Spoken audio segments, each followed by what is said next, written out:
नमस्कार, आपका हमारे YouTube चैनल पर स्वागत है। पिछला वीडियो में हम लोग देख चुके थे मैट्रिसेस क्लास 12 एक्सरसाइज 3.3 तक। आज हम लोग पढ़ने वाले हैं exercise 3.4 elementary operation on matrices. Elementary operation on matrices, इसको हम लोग मैट्रिक्स ट्रांसफॉर्मेशन भी कह सकते हैं। ये जो टोटल दिया हुआ रहेगा वो 6 तरीका का दिया हुआ रहता है, 3 कॉलम में और 3 रो में।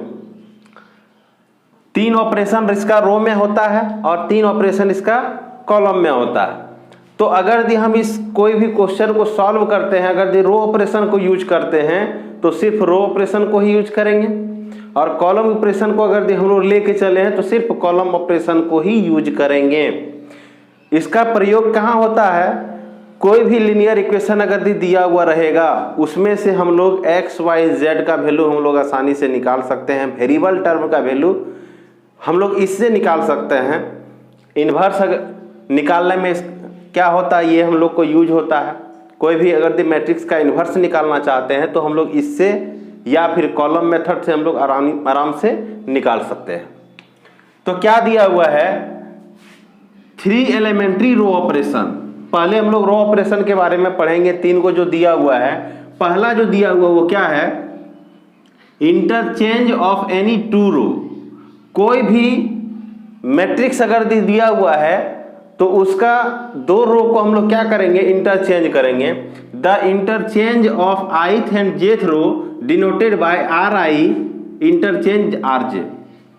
ri के जगह पर हम लोग क्या करेंगे? rj को। जैसे एग्जांपल में लेते हैं कि एक मैट्रिक्स दिया हुआ है, 1 2 3 4 5 6 7 8 9 एक मैट्रिक्स दिया हुआ है। तो क्या कर रहे हैं, इसके जगह पर हम लोग लिख रहे हैं R1 के जगह पर हम लोग लिखेंगे R1 के जगह पर लिखेंगे R3, और R3 के जगह पर हम लोग क्या लिखेंगे? R1 लिखेंगे। तो ये हो जाएगा क्या? R1 के जगह R3 लिखेंगे तो हो जाएगा 7 8 9 ऊपर में यहाँ 7 8 9 4 5 6 4 5 6 1 2 3 1 2 3 1 2 3 ये आ जाएगा। इसके जगह पर हम लोग ऐसे लिख सकते हैं, इंटरचेंज कर सकते हैं। ये पहला रूल से। तो दूसरा क्या दिया हुआ है?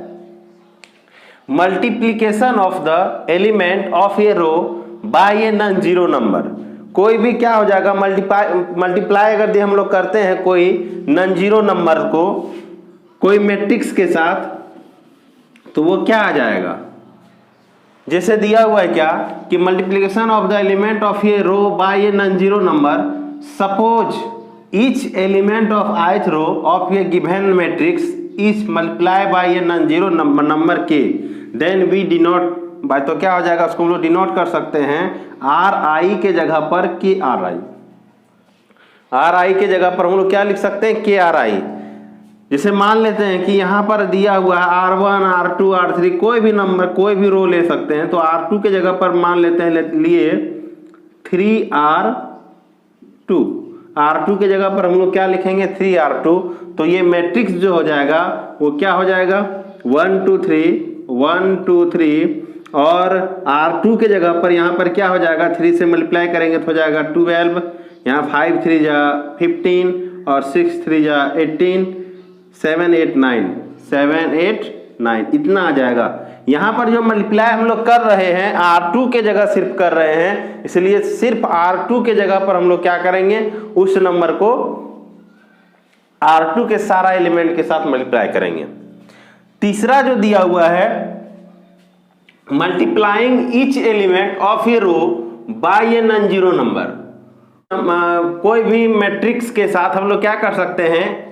प्रत्येक एलिमेंट के साथ अगर हम लोग कोई मैट्रिक्स में मल्टीप्लाई करते हैं non zero number, and then adding them to the corresponding element of another row, और दूसरे रो के साथ हम लोग क्या कर सकते हैं? उसका कॉरस्पॉन्डिंग एलिमेंट को जोड़ते हैं तो हम लोग आसानी से उसको लिख सकते हैं। जैसे suppose each element of ith row of a matrix A is multiply by a non zero number K, and then added to the corresponding element of ith row, और ith रो के साथ क्या कर रहे हैं, उसको ऐड कर रहे हैं। जैसे मान लेते हैं एग्जाम्पल में कि एक मैट्रिक्स दिया हुआ है 1 2 3 4 5 6 7 8 9।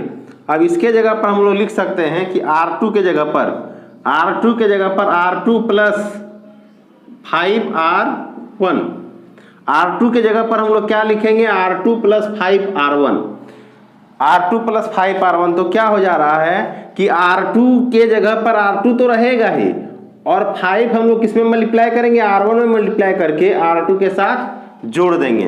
तो क्या आ जाएगा, यहाँ पर जो आएगा R2 तो रहेगा ही, यहाँ 4 और 5 इसको साथ मल्टीप्लाई करेंगे तो क्या हो जाएगा, 4 और 5 एकम 5, 4 5 9 हो जाएगा। किसके जगह पर ऑपरेशन कर रहे हैं, R2 के जगह पर। तो R2 के जगह पर कर रहे हैं तो R1 के जगह पर और R3 के जगह पर हम लोग कोई छेड़छाड़ नहीं करेंगे। तो क्या हो जाएगा, यहाँ पर R2 के जगह पर R2 का नंबर कितना है, ये 4 है यहाँ पर, प्लस 5 इंटू R1 के जगह पर कितना है, 1 है। तो हो जाएगा क्या, 4 प्लस 5 1 जा 5, तो हो जाएगा टोटल कितना, 9। तो यहाँ 9 होगा। कोरस्पॉन्डिंग एलिमेंट, ये दोनों एलिमेंट आपस में जुड़ेगा घटेगा। अब यहाँ पर ध्यान देंगे, अगर दी हम लोग R2 के जगह पर 5 लेते हैं, R2 के जगह पर अगर दी हम लोग 5 लेते हैं तो क्या आ जाएगा, यहाँ पर आ जाएगा 5 प्लस, यहाँ हो जाएगा 5 इंटू इसका कोरस्पॉन्डिंग एलिमेंट कौन है, 2 है। तो हो जाएगा 5 प्लस 5 2 या 10, तो टोटल कितना आ गया, 15 आ गया। यहाँ पर क्या आ जाएगा, इसका कोरस्पॉन्डिंग एलिमेंट क्या है, 6 है, R2 के जगह पर 6 है, प्लस 5 R1 के जगह पर कितना आ जाएगा, R1 के जगह पर 3 है, तो 3 5 जा 15, तो 6 प्लस 15 तो कितना आ जाएगा, 21। तो यहाँ पर ये आ जाएगा 21। तो इस तरह से हम लोग ऑपरेशन कर सकते हैं। ये रो ऑपरेशन हुआ। कोई भी मैट्रिक्स का अगर दी हम लोग एलिमेंट्री ट्रांसफॉर्मेशन मेथड से इन्वर्स निकालने का अगर दी काम करेंगे, तो अगर दी रो ऑपरेशन को यूज करेंगे तो रो ऑपरेशन का तीनों दिया हुआ है वो तीनों यूज करेंगे, या तो फिर अगर दी हम लोग कॉलम ऑपरेशन का यूज अगर दी करते हैं तो सिर्फ कॉलम ऑपरेशन का यूज करके हम लोग क्या करेंगे, उसका इन्वर्स निकालेंगे। उसी तरह से कॉलम में भी 3 ऑपरेशन दिया हुआ है। पहला क्या दिया हुआ है, इंटरचेंज ऑफ एनी 2 कॉलम। कोई भी 2 कॉलम को हम लोग क्या करते हैं, आपस में इंटरचेंज करते हैं। तो the interchange of ith and jth column denote by ci के जगह पर हम लोग लिख सकते हैं cj। जैसे कॉलम में था उसी तरह से इसमें भी रहेगा, सिर्फ इसका कॉलम हम लोग को चेंज करना। जैसे एग्जांपल में दिया हुआ है, क्या कोई मैट्रिक्स दिया हुआ 1 2 3 4 5 6 7 8 9 ये दिया हुआ है। अब C1 के जगह पर हम लोग को क्या लिखना, C2 लिखना है, और C2 के जगह पर हम लोग को क्या लिखना है, C1 लिखना। तो क्या हो जाएगा, ये यहाँ पर ये C2 और C1 आपस में बदल जाएगा। ये हो गया C1 और ये हो जाएगा C2, और ये है C3। C3 को हम लोग को कोई चेंजिंग नहीं करना है, C3 के जगह पर C3 ही रहेगा। C1 और C2 को आपस में क्या कर देना, इंटरचेंज कर देना। तो 2 5 8 हो जाएगा, 2 5 8, यहाँ हो जाएगा 1 4 7 1 4 7, और ये हो जाएगा 3 6 9 3 6 9। इसको हम लोग ऐसे करके लिख सकते हैं, कोई दिक्कत नहीं है। लेकिन जब अगर दी हम लोग ये वाला लेते हैं 2 नंबर, तो क्या हो जाएगा, इसको अगर दी हम लोग यूज करेंगे, यहां दिया हुआ है क्या कि multiplication of the elements of a column by a non zero number. कोई भी नॉन जीरो नंबर क्या कर सकते हैं, कोई भी कॉलम में अगर हम लोग मल्टीप्लाई करते हैं, तो suppose each element of ith row, each element of ith row, ith column, sorry, इस एलिमेंट ऑफ ith कॉलम का जितना भी एलिमेंट दिया हुआ है उसमें ऑफ ये given matrix is multiplied by a non zero number के, और उसमें क्या करते हैं, मल्टीप्लाई करते हैं एक नॉन जीरो नंबर के, then we denote it by ci के जगह पर kci हम लोग लिख सकते हैं। एग्जाम्पल के तौर पर दिया हुआ, जैसे एक एग्जाम्पल ये दिया हुआ है 1 2 3 4 5 6 7 8 9, और C1 के जगह पर हम लोग को लिखना है 2C1। C1 के जगह पर हम लोग क्या करना है, 2C1 लिखना है। तो C1 ये है, तो C1 का सारा एलिमेंट में कितना मल्टीप्लाई करना पड़ेगा, 2 मल्टीप्लाई करना पड़ेगा। तो क्या हो जाएगा, 2 4 2 जा 8, यहाँ हो जाएगा 7 2 जा 14, बाद बाकी सेम रहेगा 2 5 8 3 6 9, ये हो जाएगा। तीसरा क्या दिया हुआ है, multiplying each element of a column by a non zero number and then adding to the corresponding element of another column. अगर दी कोई भी कॉलम में अगर दी हम मल्टीप्लाई करते हैं कोई नंबर को और उसको कोई अदर कॉलम के साथ corresponding एलिमेंट को जोड़ देते हैं,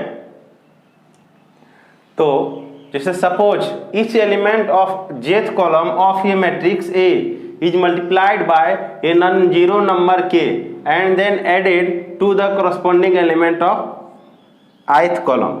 तो we denote it by, तो हम लोग उसको डिनोट कर सकते हैं ci के जगह पर, ci के जगह पर हम लोग क्या लिख सकते हैं, ci plus kcj, ci plus kcj। Example में जैसे मान लेते हैं कि दिया हुआ है कोई एग्जाम्पल 1 2 3 4, एक मैट्रिक्स दिया हुआ है और यहाँ पर हम लोग लिख सकते हैं कि C1 के जगह पर हम लोग लिख सकते हैं C1 प्लस 2C2, C1 के जगह पर C1 प्लस 2C2, मतलब C2 में 2 से गुना करके C1 के साथ हम लोग को क्या करना है, ऐड करना है। तो ये हो जाएगा C1 और ये हो जाएगा C2। तो क्या हम लोग कर सकते हैं, इसको अगर हम लोग यूज करेंगे तो C1 के जगह पर हम लोग काम कर रहे हैं, C2 के जगह पर काम नहीं कर रहे हैं, तो C2 के जगह पर सेम वही नंबर रहेगा 2 और 4, लेकिन C2 में 2 से मल्टीप्लाई करके C1 के साथ जोड़ देना है। तो अगर हम लोग इसके साथ मल्टीप्लाई करते हैं तो 2 2 जा 4 और यहाँ पर C1 कितना है 1 है, तो हो जाएगा 5, 4 2 जा 8 और 3 कितना हो जाएगा 11, ये हो जाएगा। इस तरह से हम लोग क्या करेंगे, इसका ऑपरेशन कॉलम मेथड से करेंगे, और या तो रो मेथड से या तो फिर कॉलम मेथड से हमको इन्वर्स निकालने के लिए कहेगा। तो जिस मेथड से हम लोग को इन्वर्स निकालने के लिए बोलेगा तो उस मेथड से हम लोग इन्वर्स निकाल सकते हैं।